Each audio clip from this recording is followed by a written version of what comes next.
Alors, excellente journée à Corinne Ndjemeni qui nous regarde ce matin et qui est en congé. Ça fait du bien d'être en congé au mois de janvier. On peut se reposer après les fêtes. Vous avez bien choisi votre moment. Alors, information sportive avec le sieur Alex Elembe qui est ce matin habillé d'une façon très traditionnelle. J'adore la tenue. C'est très sawa apparemment. Je me demande c'est qui a toujours à l'intérieur. Je me pose toujours cette question. Bonjour Alex Elembe. Bien le bonjour Sofiane. Alors, je sais pas trop, qu'est-ce que vous mettez À l'intérieur. derrière? Parce qu'en fait, il a noué un pagne, il a mis une chemise et au-dessus une jaquette. Alors, qu'est-ce qu'il y a sous le pagne? Il y a ce qu'il faut avoir justement. Protéger tout ce qu'il faut protéger. D'accord. Il faut être prudent lorsqu'on s'habille ici. D'accord. Ouais. Il n'y a pas un pantalon? D'accord. Non.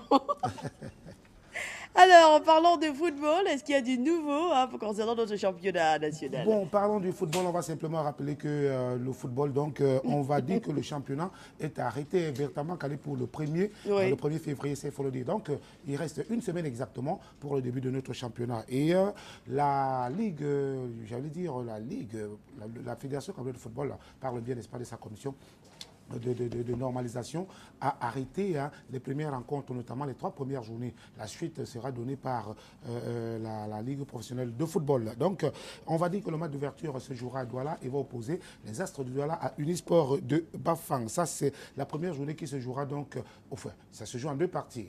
Le premier match se joue donc le 1er février et toutes les autres rencontres se jouent le lendemain, c'est-à-dire le dimanche.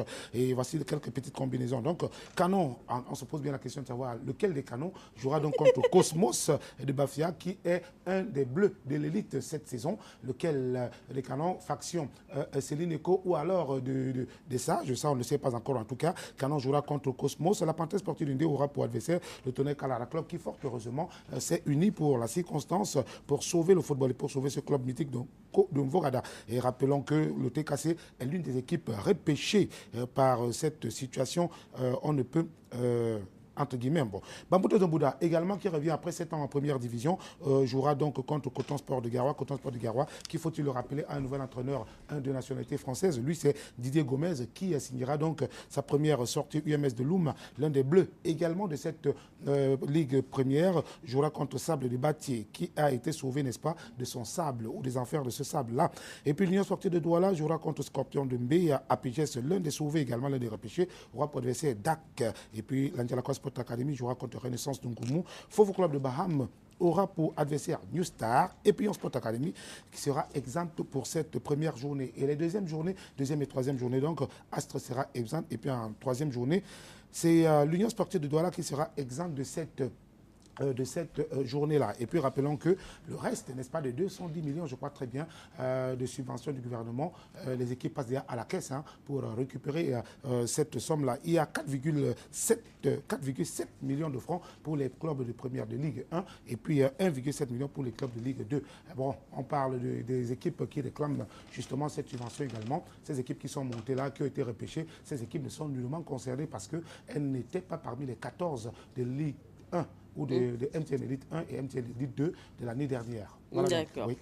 Parlons de football jeune maintenant, pour noter qu'il y a un nouveau tournoi qui sera lancé juste pour la semaine de la jeunesse. Oui, la semaine de la jeunesse, elle approche à grands pas, ça c'est évident. Alors il y a un jeune Camerounais qui a décidé de réunir les minimes, cadets, juniors et même seniors qui n'ont pas de club, pour se retrouver du côté de Boya, notamment au centre Mont Cameroun, pour essayer, n'est-ce pas, de rivaliser les traces de performances et non de célébrité. Là, c'est l'occasion pour eux de pouvoir se démener et puis s'exprimer. Alors, nous avons pu le rencontrer. C'est préférable de lui donner la parole, qu'il nous dise davantage au sujet, n'est-ce pas, de cette compétition, de ce tournoi qui donnera la possibilité aux uns aux autres de pouvoir s'exprimer. On l'écoute.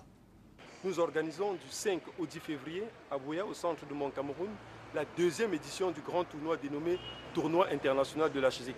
L'objectif est très clair, c'est de permettre aux jeunes qui veulent bien faire carrière dans le football en allant à l'école de véritablement venir s'exprimer pendant ce tournoi-là. Nous allons permettre aux centres de formation et aux joueurs en freelance, parce que même les joueurs en freelance peuvent participer à ce tournoi. Nous allons permettre donc les académies de fusionner entre elles. Nous allons permettre à ce que nos enfants participent à une très belle fête sportive dans des conditions professionnelles. Parce que nous avons constaté que dans notre pays, sur 10 clubs, la grande majorité, c'est-à-dire 8, évoluent dans des conditions vraiment primaires. Alors voilà pourquoi l'association des jeunes sportifs pour une immigration choisie voudrait que ces enfants s'expriment d'abord sur du gazon. Et alors à Boya, nous avons cette possibilité-là de permettre aux enfants d'évoluer dans des conditions professionnelles. Il y aura des agents de joueurs, il y aura des présidents de clubs, il y aura des entraîneurs. Ça va être une véritable fête sportive.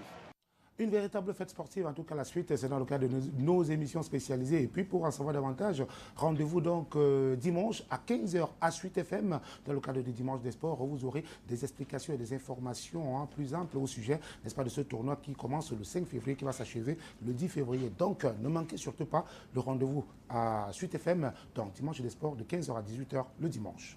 Alors parlons de la grande assemblée générale du kickboxing, c'est demain? Oui, pour terminer, donc demain, Oui. donc, du côté de Yaoundé, c'est cette assemblée qui est très attendue, donc qui nous aura la possibilité aux uns aux autres de se regarder en face et peut-être par la suite regarder vers la même direction, parce que le torchon brûle au sein de cette fédération. Il est donc question de pouvoir soit laver le linge sale en famille, afin que tout puisse, n'est-ce pas, redevenir normal au sein des tireurs camerounais. On croit que tout se passera dans les normes demain, donc, au ministère des Sports et au ministère des Sports et de l'Éducation physique. Donc, rappelons simplement que ça va se dérouler là-bas demain. Tout le monde, toute la grande famille des kickers est attendue de ce côté-là, tout en espérant que tout ira pour le mieux et dans le bon sens. Nous regardons désormais dans la même direction. Et puis, naturellement, disons simplement que c'est aujourd'hui que le ministre des Sports et de l'Éducation physique, Adoum Garoua, reçoit les vœux, n'est-ce pas, de ses collaborateurs.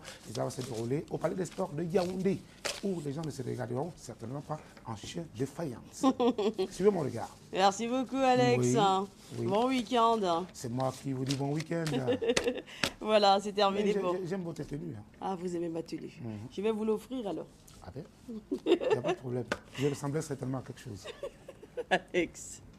Allez, c'est terminé pour votre session sportive.